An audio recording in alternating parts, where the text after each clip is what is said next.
Welcome back, family. This is the Talented 10 Financial Coach Jay coming at you with some more content. We just want to come back at you with some more jewels for your general knowledge information. Once again, I'm not a CFP, I'm not a CFA, CPA, none of that. But I'm here just to share with you some life experiences as we, the black family, build black wealth for the black family.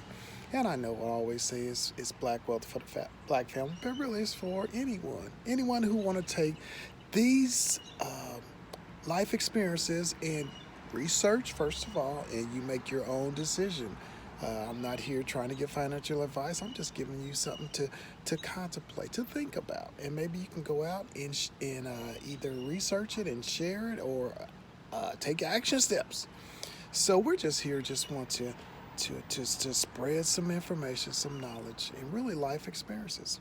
So we want to jump back into what we've been talking about over the last couple of sessions about Johnny and Jill. Now that they're married, and they got a child, and they decided, they put on their mask first, meaning they go ahead and invest in themselves before they invest in anyone else. So they have started their process. They're on their financial journey to financial emancipation, freedom. They're buying their freedom from no longer having to exchange their time for money at a certain age. And they got their full speed ahead. They've been investing for a few years now. But now they have this child at the age of 37 years old, if you can recall. And his name is John Jr. John Jr. comes in on the scene. Prior to John Jr. coming on the scene, John Sr. and Jill, his wife, they start contemplating, hey, we want to have a child. So they said, but we want to set our child up for success instead of waiting, because of Coach Jay saying time and compound interest is a friend of yours. When you have extended time and then you got compound interest that does his thing. John said, I remember Coach Jay sharing it in the seminar. And so I think I want to try, John is stating this to Jill, I think I want to try. Let's go ahead and implement an action step to start up a brokerage account, either a brokerage account for John Jr., soon as he's born, has got a social security number, a custodial brokerage account, or we can open up a custodial 529 college investment plan. So we already talked about that, but in our last session, and we got in depth with that. But now let's strategize this. Let's move forward. So we know our numbers already. They're gonna open up either one of these accounts. But let's start with the 529. They're going to put $35,000 into it. All right. So they do that. Once again, the gift tax in the year of 2024, the most you can put in is $18,000 per person. So he can put in $18,000. She can put in $18,000. But they decided they want to put in $35,000 to get each, not each, but as a couple. But it's still individual. So they're going to strategize this thing. They said, okay, let's go to our parents. You go to your parents, and I'll go to my parents, and let's tell them what we're doing for their grandson. So John goes to his parents, and he said, hey, this is what we were doing. Instead of you, if you got anything that you're trying to leave to the grandchildren, this is our strategy. We want to open up either a 529 or a custodial brokerage account for John. And we want to open it up with $35,000, and they give them the numbers, and the parents are like, wow. John's parents are like, wow. So Jill goes to her parents, and she tells them the same thing. So what John and Jill decide to do is say, hey, why don't y'all give us half the money? Now we can call that the inheritance. Y'all don't have to do anything else for them. Don't try to invest anything else if you don't want to. Give us half of the money, and we put in the other half. This is gamification. This is talking about getting everybody involved now. So the parents agreed to this. They agreed to give him half of the money of that $35,000 into this account for John Jr. Come on, family, we got to get with this. This is easy. Once we get everybody involved, we realize that it doesn't take much. Instead of one person trying to do it all or two people trying to do it all, when you got four people coming together, and we're counting John and Jill, and then we're counting the parents. We're just counting them as one. John, Jill, John's parents, John's in-laws. You got four people coming together to build this generational wealth for John Jr. And we use those same numbers, $35,000 they've collected. They started a 529. Let's start with that. Once again, the numbers $42,000 over $194,597.11 over that 0 to 18 years.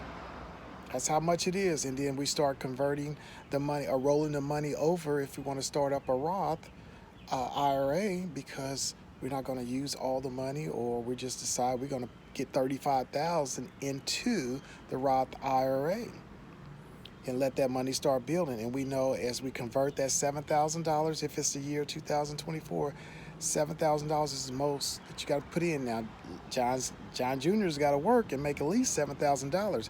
He's not putting in a dime. This is called generational wealth and growth. Now, we got four people who have contributed, and it's lighter on everybody now. The load is lighter. So, $42,784.54 that it grows to once he start converting that money over into his Roth IRA. Leaves that money in that Roth IRA. Once again, if he doesn't do anything with it, just let it compound, 10% rate of return, 38 years, $1.6 million. We left out the change this time. All right, we're just gonna leave that off. Now, if he decided to do just $250, John Jr., he's got to have some skin in the game. He decided this is the route he wanted to take. Guess what he's doing over the next 38 years? He's doing $3,000 a year. That's $250. That's easy peasy. He's graduated college. He's got a good job. All he's doing is $250, and he's taking all these expensive trips to Dubai and Australia, Sydney, just traveling all over the world the way it's supposed to be, because his financial future is secure. Now, once he reached the age of 60, based off a 10% rate of return, $2.6 million. $2.6 million that he has to withdraw. So basically, he can pull out, if he used the 4% rule of thumb on this $2.6 million, about $110 a year he can pull off. And he's just had this whole family help him build this generational wealth. And he's still living life on top. He's able, $250, that's all he's got to contribute. That's it. Now we have the other plan. And now both of these folks, when they start pulling off money, it's and if he didn't do anything and just left it in there for the 1.6, and he pull off about 65,000 a year off of that 1.6 million, he's like, hey, I'm winning because I didn't put anything in. But when you got skin in the game, you get a little bit more out of it. So if they would have just opened up a brokerage account, once again at 18 years old, if you open up a custodial account, all that money now is under control of that whoever that named beneficiary, the person is that the account is open for at 18. Now you got to remember that, because you want to be a good steward. And at that point, I'm sure you have trained them well, because you're not just going to let them out there on their own thinking, just trying to figure it out, because guess what? They'll run through that. So if we did $35,000 just into a regular brokerage account, S&P 500 index fund, total stock at VTSAX, I'm starting to name tickers now, so you can go back and check them out. Low expense fees.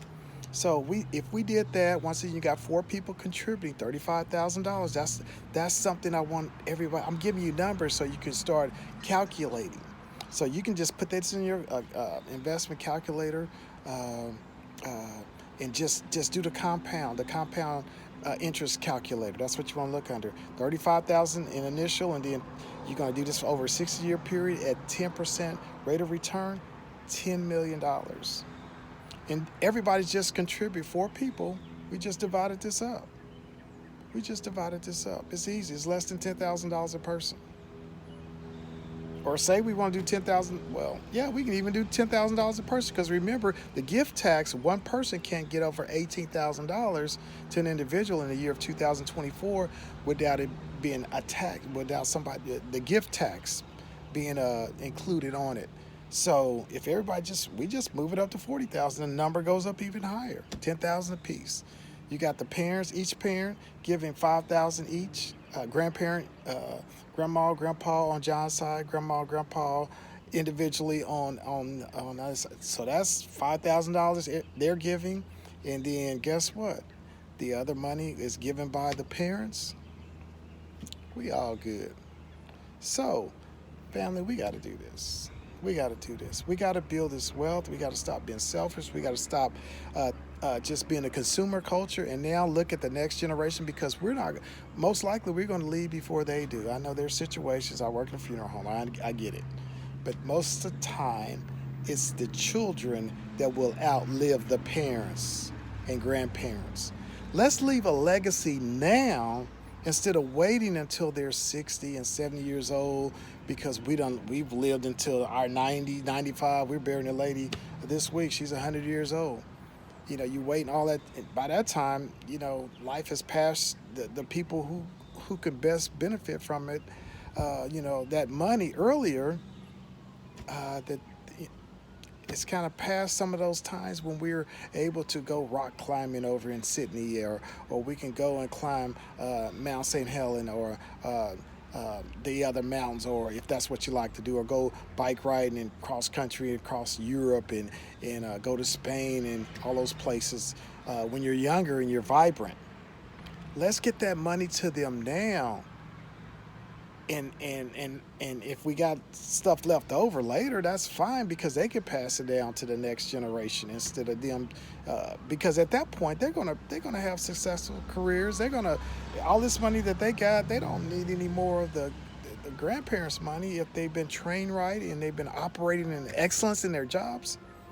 There you go. They got it at 60, 70 years old. But let's get it to them now, where that money can compound and build, and then it just keeps getting bigger with each generation. So when John Jr.'s children come along, he gets married and have children, that he and his wife will be able to pass that generational wealth on, where they may start out with whatever the max is, the gift tax for that year, and they do it each for like maybe 5 years. So instead of 18,000 per person, they can do it, instead of just that one time, they can do it the next year, up to 5 years, where that money is massive.